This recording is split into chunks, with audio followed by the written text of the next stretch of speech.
Ladies and gentlemen, I'm your host, Sam the SLB, and alongside me today, as always, the man behind the Twitter, Wrestling's Voice of Reason, Scott, as well as the third man, the man in black himself, my co-host from ATR, Rising Sun, Ethan. We are coming to you from above the ring ship. There we go. Bedlam Media's premier wrestling podcast covering all things from AEW, WWE worldwide. Guys, don't forget to like, share, subscribe. Let us know what you think about our show. Share with everybody. Clash at the Castle at this point has come and gone. Please check out our pre-show. We should have a post-show up probably any day now. We'll be talking about that on that particular show. Whew. That said, last episode, well, I'm doing a recap. We never do recaps, guys. Last episode, we had what I call the state of the internet wrestling community, the general, literal swamp of internet wrestling culture. And talk about my thoughts in this and that, in signings. And when we were trying to come up with this idea for this episode, what we were going to talk about, ironically, everything just fell into place. Boys, yeah, Scott, let's just talk about NXT. I heard NXT's been pretty good right now, huh? Yeah, NXT's been great. They just had a Battleground from the UFC Apex, which actually is a pretty sweet arena. I mean, it's essentially the their current setup with just more seating. It's very intimate, but it works really well. I had my gripes about some particular match when it came to Shayna Baszler and Lola Vice, but Ethan got my full brunt of that one. But whatever. The show itself was great. Obviously, this past NXT, we had our WWE champion Cody Rhodes come down to the ring to talk to a plethora of wrestlers there, including the champ Trick Williams. He had been granted the power from Ava, the GM of NXT, to tell Trick that this upcoming Tuesday, so one day after this drops, there will be a 25-man battle royal to determine the next challenger for Trick Williams' title. But caveat here, Cody telling Trick that he may know some of the talent, but there's other talent that come from other locker rooms. So we could be getting TNA because Jordan Grace was just wrestling with Roxanne Perez at the PLE. Excellent. Yes, that was a fantastic match. We could have stuff with Noah, All Japan. I mean, WWE has their fingers in their iron. They have many casts and a lot of iron, so you never know. Could be a whole lot of people. Could have some returns. We could have some big stars. We can believe in certain people that might show up. We'll say his name. Thank you. So who knows? It might become broken. It might also become broken. That's very true. It's and trust we Ollie. Yeah. Oh God. Oh my God. That'd be okay. All right. we're gonna go nuts. But yeah, if anybody even remotely thinks about watching NXT, this is the week to watch NXT. So, and of course, with who knows what's happening going forward with the deals that WWE has currently with other brands, another, who knows? Could be just the very tip of the iceberg of what could be happening next. But yeah, so I'm very excited for it. It's really interesting, and I keep saying this on everything I think we record, especially because AEW had the stronghold for a long time with this kind of stuff, and now, we'll say the quality has gone down. I'm not gonna deny that. It's still, I think, a decent product to watch. But then on the flip side, it going from a Vince-run company, WWE, a Vince-run company, to Triple H, we're seeing things I don't think in longer than your life, Scott. I don't think we've ever seen. And that's what makes it more exciting, is that we've been so conditioned to Vince's world of WWE, and that's it. Nothing else exists outside of it. Now with Triple H, Shawn Michaels at the helm at NXT, there was a segment all by itself also with Cody Rhodes where you had Sean Spears, you had Ethan Page and Lexus King, all formerly from AEW, all talking about being in the Battle Royal. And Cody with the one-liner of goes, looks like you guys are in a good place. He didn't say better place, which I think a lot of people were thinking that's essentially what he meant, saying that they're not in AEW anymore, but in NXT. But it was a very classy line. I thought the segment was great. I loved it. He also had a nice little segment with JC Jane because JC Jane recently just broke her face, broke her nose, and he gifted her the undashing face mask in the paper bag, which for me personally, Cody's first run, his undashing run, was his best work. I think personally, I loved everything about it. The theme was fantastic.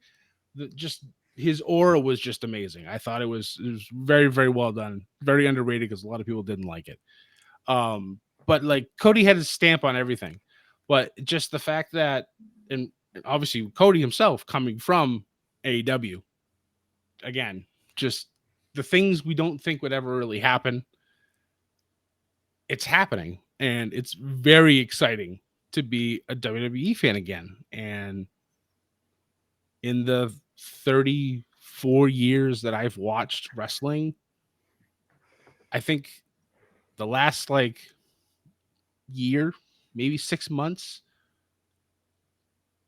I haven't been this excited to be a WWE fan that I am right now.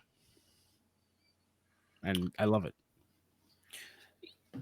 Yeah, I would argue, and I've seen some people say this, I don't know who said it. Somebody said that this era is better than the Attitude Era, which I think you could say that in certain aspects, because the Attitude Era definitely, I think it hit more people during that. Some of the talent that we have now, maybe they're not as memorable as like Stone Cold, The Rock. Like those people just have surpassed stardom, and the TV ratings of the late '90s are just you'll never see something like that again. No. But in terms of overall quality, because yes, the Attitude Era had Stone Cold, it had The Rock, and it had DX. Still had a lot of junk. Yes, 100%.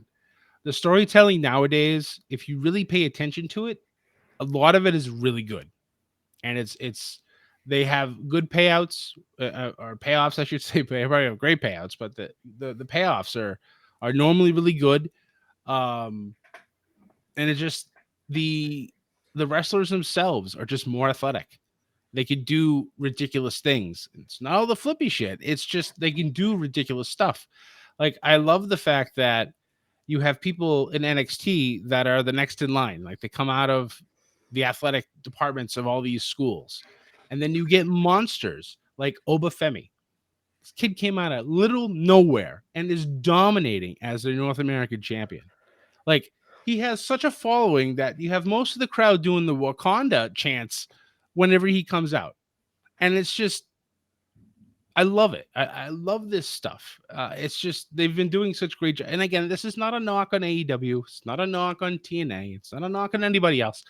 Strictly, I was a WCW guy before I was a WWE guy. And for me, I'm having the most fun watching this since the Attitude Era. Is it better than it? No, not yet. No. Not even close. Certain aspects, like you said, are higher quality. But as a whole, it's still to be determined. We have not gotten there yet. But since Triple H took the reins over, it's been high quality shit.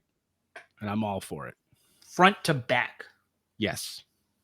Raw, SmackDown, and NXT and the premium live events. They've all been great. They have their duds. Every match has it, there's always duds here and there, but overall quality has been really good. Plus, to add to that, oh, Ethan, we're gonna say something. Oh, well, your tele partnerships. Did you guys see the EO Sky Marigold whole thing? Yes. Mm-hmm. Yeah, I think you sent that to us in the chat. Like that would never happen 3 years ago, even. Never. Obviously with the pandemic. You know what I mean? Like in the Vince Run thing, would never happen. No, look, it's like I mean lately because Nakamura's went to Noah for Great Muda. Yep. Excuse me. Troy Dempsey went to All Japan this year. Yep. And then Io's going to Marigold, which by the way, fuck yeah, let's go. Right. I'd like the partnerships like WWE's like ta-da. They're Like branching out, which is stuff that Vince should have done 15 years ago. he did back in the 70s with New Japan and then Oh, back. yeah, back then, yeah, when he was still in the middle of trying to take over everything. But once he established WWF and even into WWE, he closed off the walls. He literally made himself his own island. And it worked for a while. And after a while, it was just like you have big names come in. Oh, they wrestled somewhere, but now they're here. It's like, come on. I think like the first cracks we saw was when AJ Styles came over. And Michael Cole talks about him being, former New Japan World Heavyweight Champion. And I literally like threw myself on the back of my couch like, oh my God, he mentioned another company on the air. Is Vince okay? Is he having a stroke? What's happening? What pay-per-view was it where half the roster got sick and AJ had to fly up from like TLC 2019? Yep. Yeah, I remember that because he was taking on Finn Balor. And I think Corey Graves or Michael Cole goes, these two men both fronted the biggest faction over in Japan. Oh, sorry, 2017, not 19. Sorry, 17. It was one of those moments. It was so minuscule, but it was one of those where you were like, this is the thing that Yeah. like this they said the thing that they never, they're not supposed to say. They said the thing. It's like saying professional wrestling for the longest time in WWE. You couldn't say it. It was just like, oh my God. You didn't know what to do. Well, like even a battleground like Good Brothers, like IWGP Tag Champs. Yep. Raw, excuse me, Raw Tag Champs, World Cup Champion. Remember that crap? Oh yeah. Yep. Yeah. Jordan Grace, the TNA Knockouts Champion, which by the way, that's so beautiful. I know. I think like we call it the Forbidden Door portal. Yeah, whatever they want to call it. Yeah. In bed together. So Jordan Grace has an open challenge at Against All Odds, which once it drops, we don't know who officially it is, but someone said it's gonna be Ash by Allegiance, aka Dana Brooke. Dana Brooke, who also showed up, which was another big pop for me because I loved Dana Brooke when she went to NXT, and then she randomly shows up to fight off Tatum Paxley, who was stealing Jordan Grace's title. Yeah, it was just like, like it was like a kid in a candy store. It was so exciting to watch these things. Vic Joseph's like, it's Dana, Ash by Allegiance. My elegance, like shit. Well, that's what he did with Ethan Page when he did. He was an AE, and Booker's like, no, don't say it. You can't say it. He should have just said the whole thing. Oh, he already halfway said it. Like, just add the W. Well, but I mean, like, it's those little things that Vic does that just it adds that extra spice to it. Like his commentary with Booker T is for me second best behind Cole and Pat McAfee. And this is not a knock to Corey Graves and Wade Barrett because they do a phenomenal job too. But the bickering that Booker does with Vic is just so freaking hilarious. Like Booker calls him a snitch all the time. It's so great. It's just, yeah. WWE is just firing on all cylinders when it comes to even the commentary work. Like Jesus Christ, guys, yeah, it's great. Brooks Jensen went to an indie event. Yeah, he's doing some crazy shit too. Like obviously, like he split off, from Josh Briggs and Fallon Henley, and he's like this unhinged, like I don't know, like he's doing these videos where he's like ripping WWE apart for not using him. He's like going up to Vic and Booker T during commercial breaks. They actually showed part of him during the actual, like when they were on the air. And it's like, I like that they're doing something with him because I was honestly worried when that team broke up that he was going to be let go because I felt like he had no direction. The other two had direction. He'd not. Now he has a direction. I'm like, I'm sold. All right, give me what's he doing now? How unhinged is this man going to be? And now you said he's showing up at indie events. Brilliant. I love it. again, it's wild because under Vince, forever, unless he had a partnership, and the last one I can think of, aside from when he started buying up companies, was what, the NWA in the late 90s? Probably, yeah. And if you ever indie wrestling, no. It's wild. It's wild. And like by the time this drops, all this information is going to come out. But we actually saw an article about Pro Wrestling Noah and WWE making an announcement this past Sunday. No, this Sunday come. Or Yeah, actually, by the time this drops, it would be this past Sunday. Sorry. We're talking into the future, Ethan. Don't worry. Launch announcements on Sunday, by the way, once this drops. Yeah, so, and I wish we had more time. We would have recorded this probably right after that happened. But man, Pro Wrestling Noah, TNA. I'm kind of, this is my thing, and I think a lot of people, this is a concern I think I would have for a partnership like this, where it is cool. Obviously, Pro Wrestling Noah. Okay, back in the 90s, it was difficult. Cool, they're over from New Japan. How do you get New Japan stuff? I don't know. You got to trade tapes. Right. We have streaming services now, which is great. But something like TNA is on TV, but it's not like people are running out to go find out where they can find access. Right. That's my only downside of this, where we're going to expand this. We need to also, if you're doing a co-promotion like this, you need to somehow make it easier for these people to go, hey, you should check out our content now. Especially TNA. Because I know TNA, to this day, you say TNA, it's like smut. It's like, ew, you watch TNA? Ew, that's still around? 20 years, baby. Still kicking. 22 now. That's true. And it kind of goes back hand in hand that we talked about last episode, where we were talking about talent signing and leaving. Everyone's upset about Ricochet leaving, where he should go. And, obviously we've talked about AEW. AEW has a bloated roster. All right. WWE does not, but also I don't think this gives them the opportunity to, hey, we're going to open the floodgates and sign a bunch of more people. Because just because one company doesn't have a bloated roster doesn't give it the other company the right to do the same thing. Because that's where things go to crap and people's careers go down the line, go down the tubes.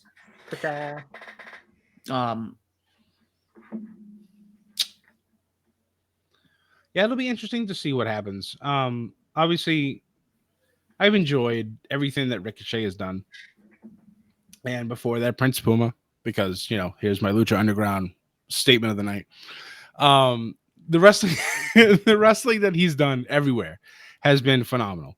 And no pun intended with AJ, who's also running out of time, he says. Running out of time. Wherever he goes, whether it's AEW, if he goes to TNA, if he goes Mexico, wherever he wants to go, hell, even if he wants to just go home and just wait for Samantha Irvin to come home, which is not a bad job either. It's just, he's going to do amazing things wherever he goes. It is truly a shame that he has not had a World Heavyweight Championship. But again, he didn't follow the Vince way of booking. Since Triple H has taken over, he's been on television more often. Cole gives him the rub every time he can when he talks about being the one and only, the highlight of the night, and everything else that he says. They've tried to do as much as they can with him. If he wants to go elsewhere, God bless him. I'm going to miss him. Not going to lie. I thoroughly enjoy his stuff on TV. And if he needs to go elsewhere to shine, I'm still going to be a fan wherever he goes. He was, prior to signing, was like one of the biggest thing in the indies. Correct. Like, to me, that was one of those, because he came in during who the hell? He came in around the time a lot of huge talent came in. Into NXT, correct. Mm-hmm.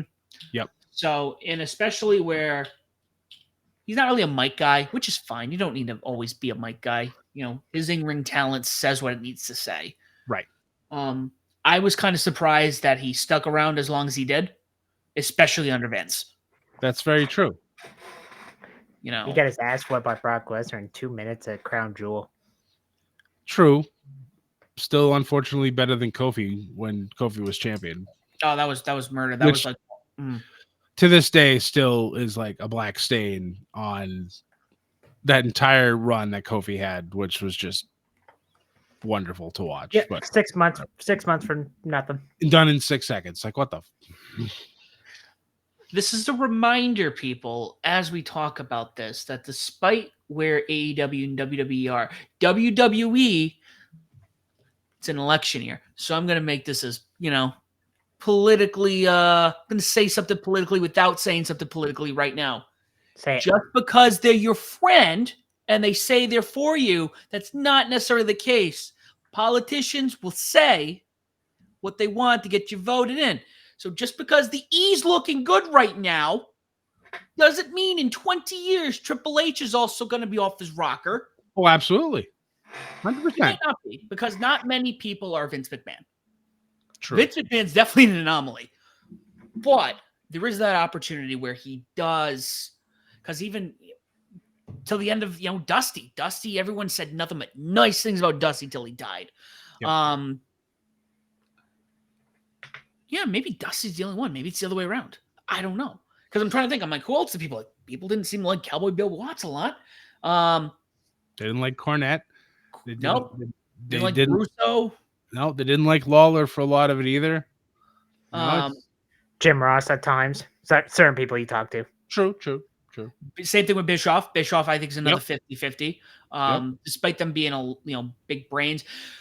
Paul Heyman, I think, was more so. I think he definitely needed somebody more on the business end to kind of make sure those checks got paid. Yeah. That was if Paul's really guilty of anything, it's being terrible with money. But I think he's the out of the three-headed dragon, he was the least dangerous and I'd say most friendly. He's the only one who's still around. He played the long game, guys. And he won. He outlasted all of them. And he's in the big. That's funny. Now we talk about, and I'm thinking about this because we were obviously, Scott, we were at the Hall of Fame ceremony. We saw him get inducted. And now I sit there, the guy who had the pissant hardcore company in Philadelphia in the 90s is the only guy signed and working with the biggest wrestling company in the world. Yep. Just a testament to how ridiculously amazing that man is. And I will say, for highlights of that entire Philly trip, Sam, his speech is one, if not number 2, on the list of amazing things that happened that weekend. And that weekend, yeah. For me, it was the last 5 minutes of the Cody Roman match because we got almost everything we wanted. Just missed some shattered glass. That was the only thing that would have put that literally over like the moon. But just holy crap. That was The Hall of Fame, out of the Hall of Fame speeches, Heyman's, Heenan's, Taker's are my top 3. Taker's was just like, I did not expect that. Sorry, Sam. But I did not expect that him to go on as long as he did and to be how vulnerable. Like for like 30 years, Taker, you showed no emotion and you're just like, what the heck? Wow. So with the last ride. Right. Yeah, so like it's funny we mentioned that because I had seen when we were young, we were younger. I remember when Hulk Hogan got inducted and Stone Cold got inducted, and you saw Piper get inducted. You saw a lot of these legends get inducted, and a lot of them put on some. It was heartwarming moments, but there was something about Paul's, and I honestly. The ECW, the Rise and Falls ECW DVD is like my most coveted wrestling item because that was like the thing that really got me into wrestling. Yep. Not great for a 12-year-old, but got me into wrestling. And Paul, even from day one, Paul was always like my favorite talker. He came out, he was an asshole, but he was an asshole at purpose. Yep. And he knew how to keep your attention. But man, we walked out of there after that speech and we were just like, I think we just closed the Hall of Fame after that. Nobody else goes in. Like, you can't top that. I was really surprised that was the first one too. Like I expected him to close the show. Although I did So would enjoy I, but like they're going to like 2 a.m. I'm like, bro, come on. I know that was a problem that it went that late. But I mean, if you're gonna have somebody close the show, it was The Rock, obviously doing it for his grandmother and then spinning it into the main event for Saturday. I was like, okay, that passes. But Paul really should have been the last one because that would have been one hell of a way to send the crowd home. Funny thing of it is, Sam and I were there. Half the people left after Paul talked anyway. So Yeah, I saw like on the hurricane. There's I saw a few people leaving too, and then like there's just two guys when everybody they were like I don't know what I think they were just bored. I think they were just getting tired because it was like I don't know like 11 it was o'clock at getting night, late. Yeah. and they're just like. They started like playing me. I'm like, okay, guys, like, come on, take a break. Haku's right there. Don't piss him off. Right. God. I forgot why I went on that little rant. Because it's you. We like Yeah. tangents here, Sam. I do like tangents. We had full episodes devoted to tangents. We've had episode names just be tangent because this is what we do. Yep. No, it was. That's why. But Ricochet going, it is upsetting. I'm surprised he lasted as long as he did. It'll be cool, cool to see where he goes. It's definitely the wrestling landscape from when he signed with WWE is not the same wrestling landscape he's getting released into now.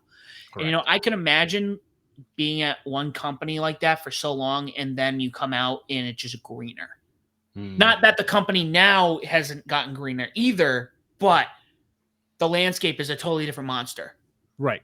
Adding to this, it's funny. I pulled up. So Ethan and I were talking about this. I don't even know if this is a rumor. I think it almost sounds like it's confirmed.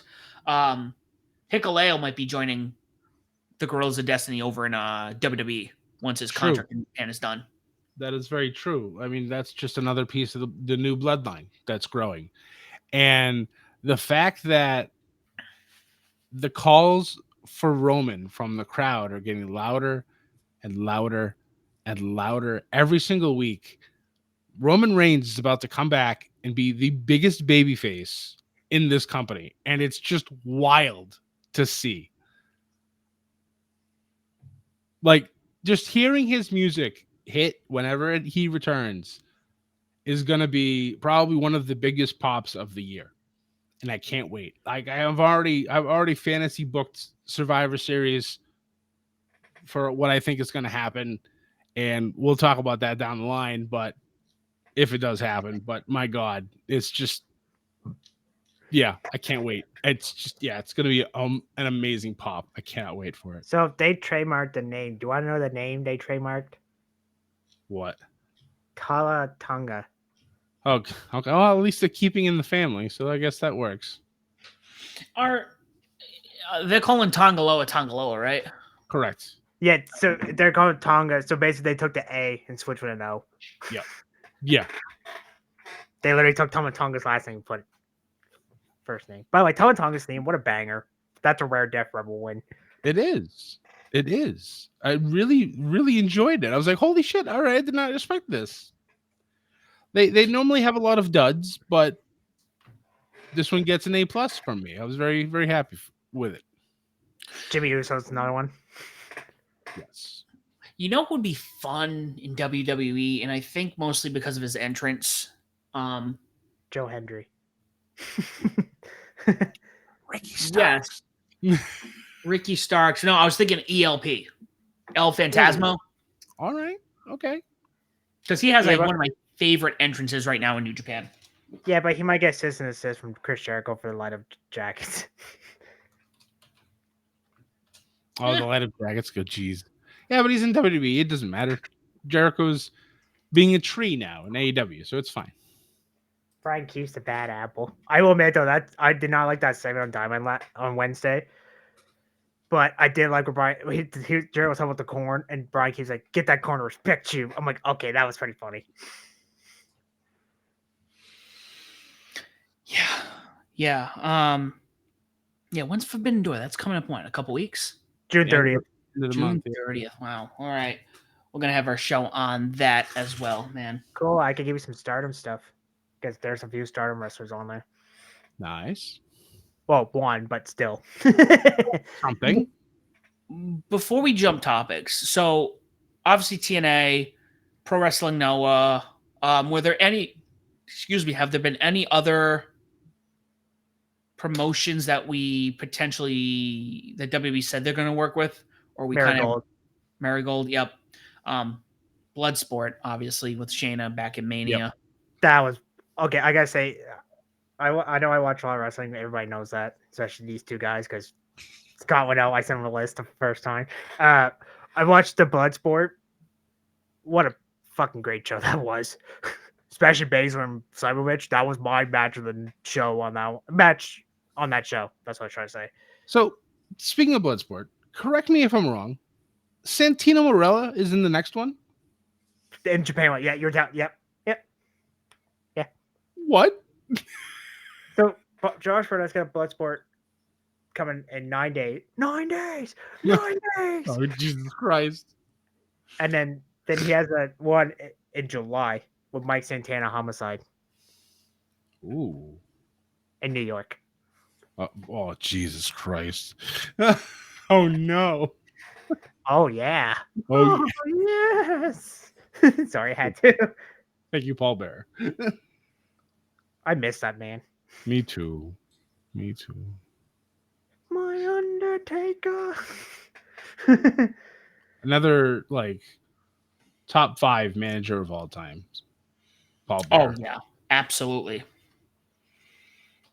Man. Heyman, another one.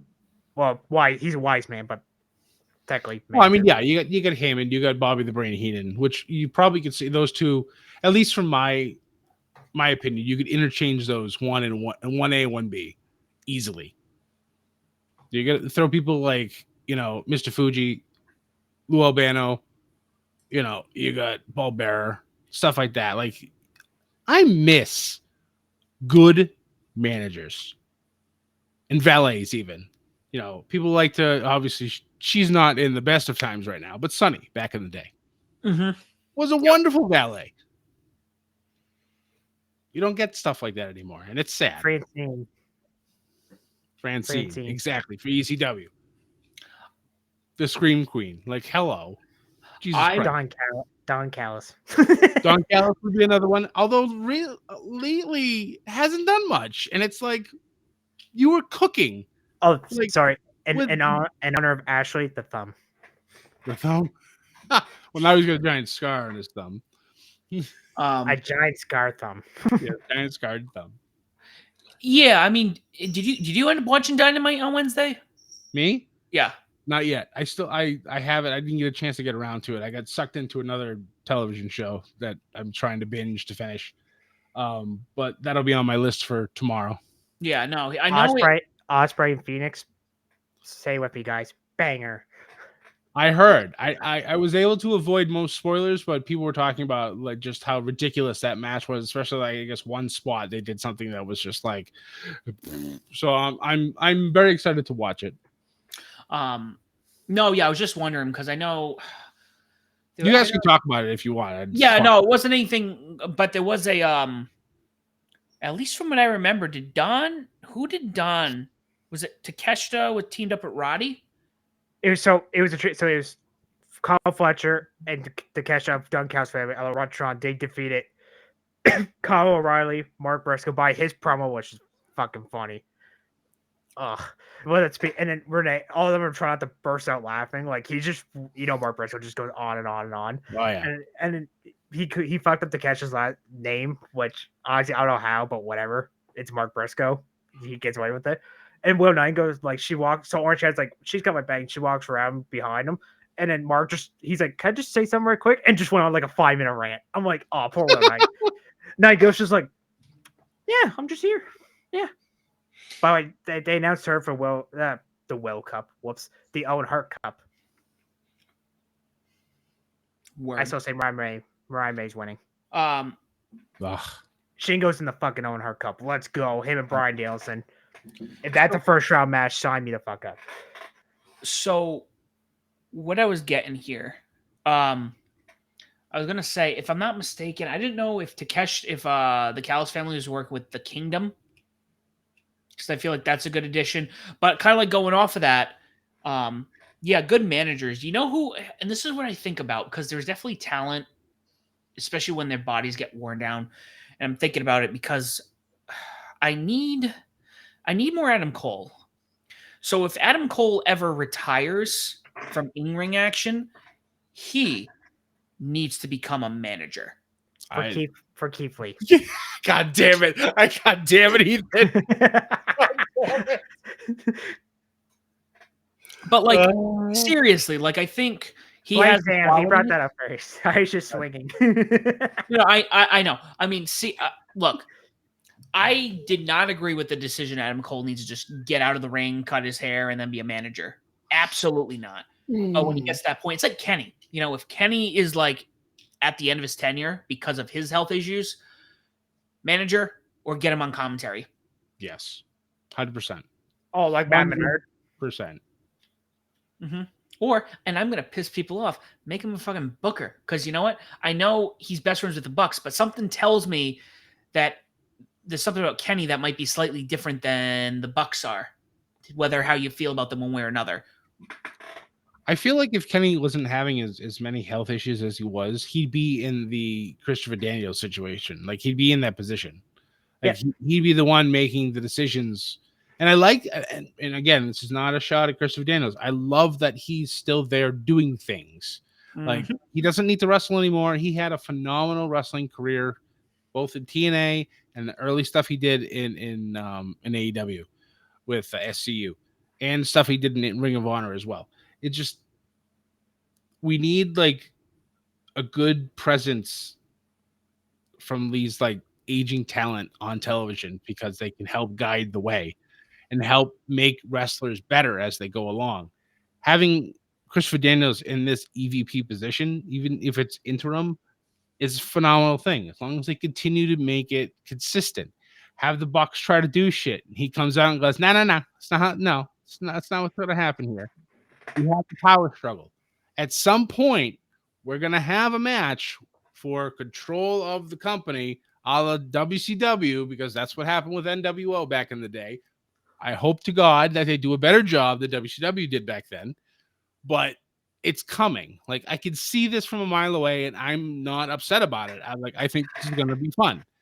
You know, you want to put the whole EVP thing on the line for the Bucks, have them lose their EVP status, but really still be EVPs in the back end, but then they're just wrestlers outside of it. I think that would be great.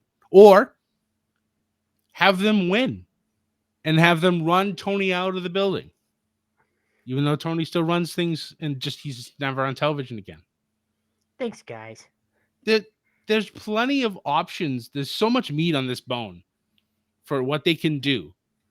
And I just want to make sure they do something with it before the meat spoils. And then the crowd just doesn't give a shit. So they're doing blood and guts match at like end of July or something. Remember the good? Yeah. Do you know that? Remember the ECW used to do the Ultimate Jeopardy where someone had to put something up? They basically, like, if the champion was in the match, like they put Stone on and Dreamer, I think he had to get like punched in the face 10 times.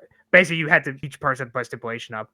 Okay. I was they they could. I mean, you know, TK loves his fucking ECW. He could, let's say Blood Guts, like let's say we don't. It's Elite versus like Team AW Part 2.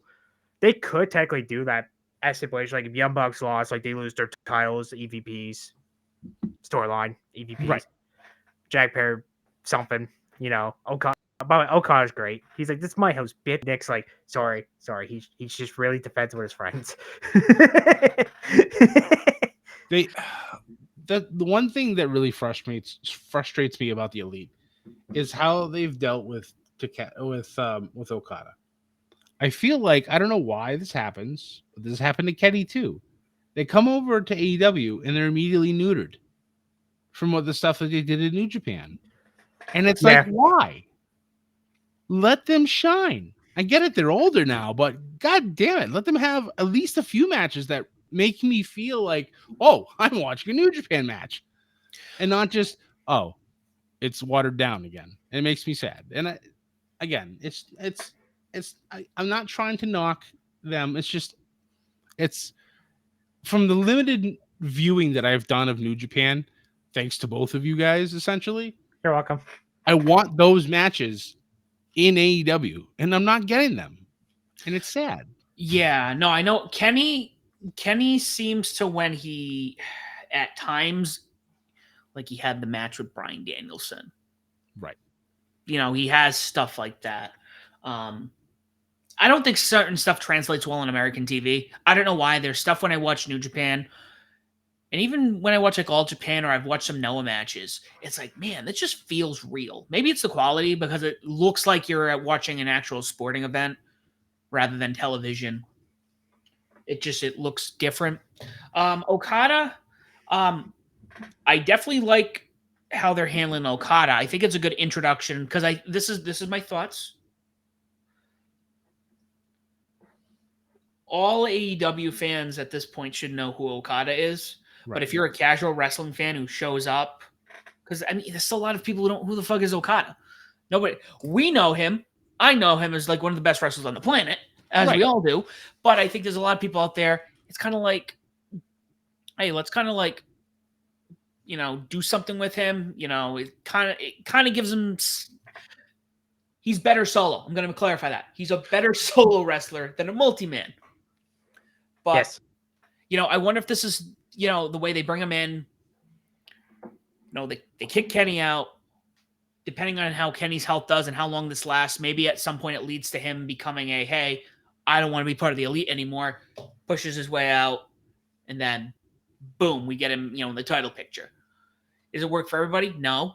I don't know. I mean, fucking Will Ospreay comes in and you're like, dude, like, we're getting like prime Will Ospreay off the bat. See, and that's what he's giving us New Japan matches in AEW. Mm-hmm.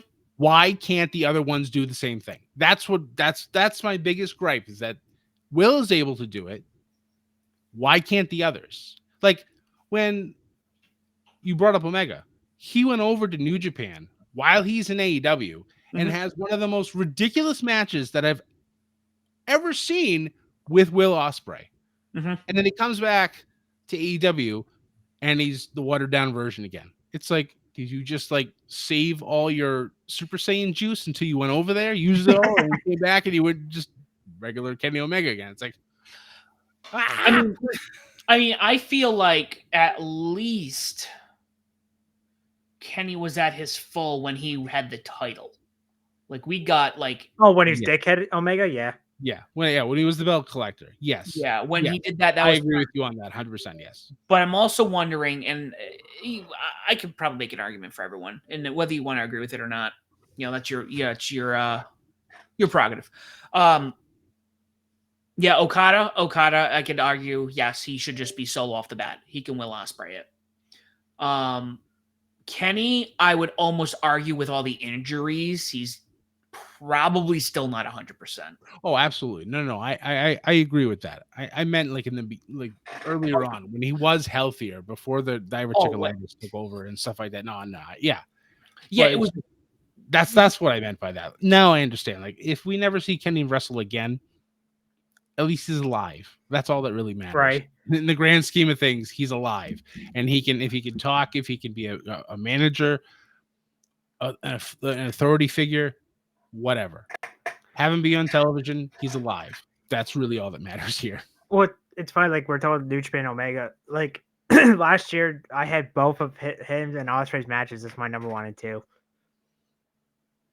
I mean, Omega, like I said before, Omega's way better in New Japan than AEW. Same with Lance Archer, by the way. What? You have a monster right there. What? I know. Yeah. What are you doing, TK? Why you put him in Ring of Honor with the righteous? Yeah, that's another thing that baffles me is just like even like during the pandemic era, he was doing great stuff by himself. And then I figured Sam was having technical difficulties. Hopefully he's able to get back in. Well, me and you'll keep going. We'll hold the ship down. Yeah. Burn the ships. Sorry. No, for those of you who don't know, Sam's in Florida right now, and they're having some pretty ridiculous rain and storms. So he may have lost his internet connection. I'm not sure. I just texted him asking him if he did. Yep, yeah, I see that. Yeah, so we'll figure it out. We'll keep going. Hopefully he's able to bounce back in. If not, then Ethan and I will close out the show. But no, like it was. I don't know, like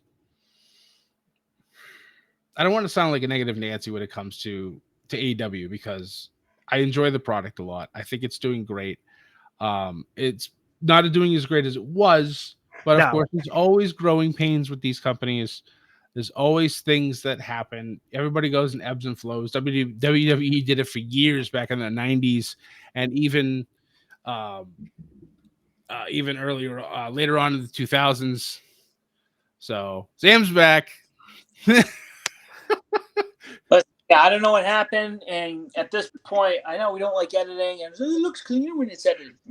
Now, my friends, we're just no. I was informing the audience that you're having big storms down there, and I didn't know if the internet went down or whatnot, and so. Did you lose power? Oh, there we go. He's got back on.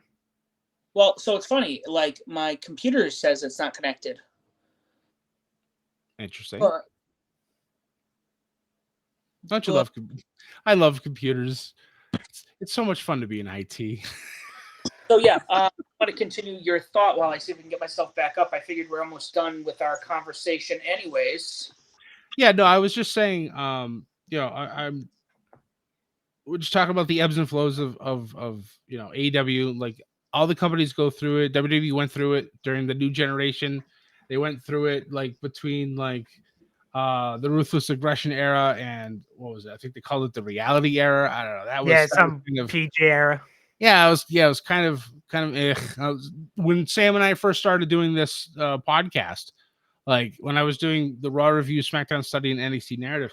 Like some of the shows were a grind to get through, and then to do a show right afterwards was tough. Like because the product was just awful to watch. Like Monday nights were like I'd text Sam, be like, "Oh my god, like this 3 hours felt like 12, and now I got to record to talk about what just happened on the 12-hour long episode of Monday Night Raw." All the companies go through it. AEW is kind of like not at its lowest, but they're not at its best. But I think they're in the middle of an upturn. So I'm waiting to see, what happens. I hope that Forbidden Door is good. They've always had a good Forbidden Door. I remember being able to go down to Rhode Island to watch the first one with Sam and a bunch of guys. So that was a lot of fun. It was that weekend you came down. We watched the TNA, and we watched. I think it was Hell in a Cell that weekend. Yeah. Oh yeah. Road. Oh man, Big Tony's. I miss that place. Oh my god, that pizza. Oh. Well, Slammiversary is gonna be Montreal on July 20th. So. I know. I saw that. I'm just like, Scott's like, do I make a trip there? Maybe. I don't know. Thinking about it. I haven't been to a TNA show in God. Actually, since it was TNA the last time, I missed all of Impact. You're like, I'm not going to any Impact. I'll go when it's TNA again. I have TNA merchandise, so I might just wear it. Who knows? But I don't know. Yeah, it's just wrestling's in a good place right now, and I'm hopeful that everybody can continue to go on an upward trajectory. I hope that more companies are able to work with one another. We get more of these quote unquote dream matches. We get, potential for storyline purposes moving forward, more championship matches between companies, WWE universe, like 2K24 universe mode, like with just random created wrestlers just having bangers after bangers after bangers. Bangers after bangers. Yeah. And just like, yeah, like I want it. Like, yeah. It's gonna be good stuff. There hasn't been a lot in Tampa since I moved down here. MLW's hosting. Blood and Thunder, July 12th. Yes. And TNA's on my list. I'm like, I need to go. I've never been to a TNA show. Make sure I bring it with me. And then AEW has only been down in Tampa once since I've been. But then it's funny, like they're not even in Jacksonville that often anymore. No, Well, there's.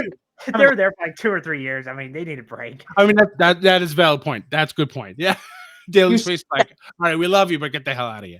You say that, but they're in Boston like every 6 months, which is fine. There's nothing wrong with that. CEO. Boston's one of those cities where you can be there more often, like Chicago and like Vegas or New York. You know, Calgary. Yeah, and pretty much most places in Canada. It's just like there are hotbeds for great shows. And then you have, what was it? I think Raw was in Toledo, Ohio. Holy shit, that audience did not deserve the quality of television that they got. Like the show was great, but the crowd sucked for about 90% of the show. And I'm sitting there watching this on Tuesday because I didn't watch it live because I believe I was watching the Celtics kick the absolute ass out of the Dallas Mavericks, up 3-0. Game 4 will be Monday, the day this drops. Actually, no. Game 4 will be on Friday. So they might be NBA champions by the time this drops. I hope to God that they do. If they don't, Game 5 will be on Monday. I can't see, Ethan, what you're writing because you're a little blurry. Read it to us. I can't read it. I say AEW Fierce Nova Scotia. That's right. Go to Nova Scotia, goddammit. They haven't had a live wrestling event since what was it? 2013, I think you said? So WWE or TV was 03. Oh, Jesus. I gave you an extra decade. Oops. Well, last house event, live event.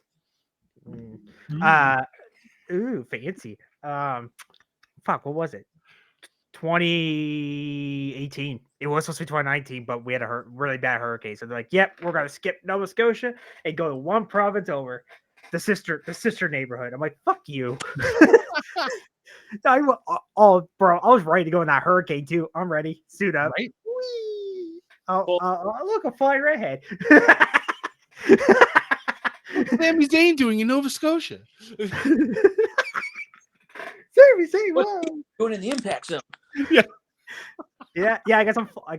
The wind took me over to the impact zone all the way in Atlanta, Florida. Ironically, TNA offices they're in Toronto now. The Anthem offices in Toronto. Fair enough. But fuck. But it's the Owen Hart Cup. I think they're doing 8. Well, because their finals are on July 10th. Speaking of Canada, they're doing Jesus Christ.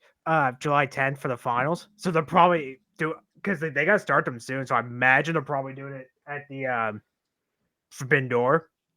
So probably. They never fully official, but if I had to make, I mean, they kind of have to, like, they little less than a month. Yeah, not much time left. So they're probably gonna do probably 8 again, like they did last year. Makes sense. Honestly, I wish it was a little longer. I wish they did 16, but whatever. All right. Well, since we seem to have technical difficulties, guys, we need to do this again more often. I feel like we're not. Look, chatting is one thing. I like being on the internet. This is cat food. I'm not drinking this. But we need to just have always talk just wrestling like this again. Yeah. I think the fans like it. I enjoy it. We're all on opposite ends of the world, a.k.a. me being on the opposite end of the world. It's been a while. Oh, yeah, because like this sounds like a bad episode for a bad joke. You got a Nova Scotian Canadian kid, a Vermont, and a Floridian, aka we're just taking over the East Coast. You know, it's fine. You know, we need to find people that are in the middle of the country, people out west. You know, we'll be great. Tito in Chicago. We'll get things going. Either that, or maybe I move out to Vegas. Like I've been joking with Sam for years since we went to Double or Nothing. I could take the West Coast side of things, and we'll have the perfect triangle. Perfect. We'll be our own Bermuda Triangle of wrestling. Oh hell yeah! Fist fight. Oh, sorry. All right, guys. Thank you so much for listening. If you don't already do so, please make sure you follow us on Twitter or X at Above the Ring. Bedlam media _ Bedlam. You can find myself as the SLB official, Scott as Scotty J Stream, and Ethan as wrestling _ fan _ 9. Geez, it's like his Twitter handle, just for reference, is that in school when you had to remember that thing for that test and you never did, the index card. Yes. And that is Ethan's wrestling handle. I stared at that thing longer than I should have. And leap. You can follow us on Twitter, Instagram, YouTube, Facebook. Don't forget to like, share, subscribe, leave a comment, leave a review, tell people why Bedlam Media and Above the Ring is the podcast of your choosing and why they should listen to us as well. As always, thanks you so much for listening, and do not forget to join the Bedlam. Thanks, guys. Thanks, guys.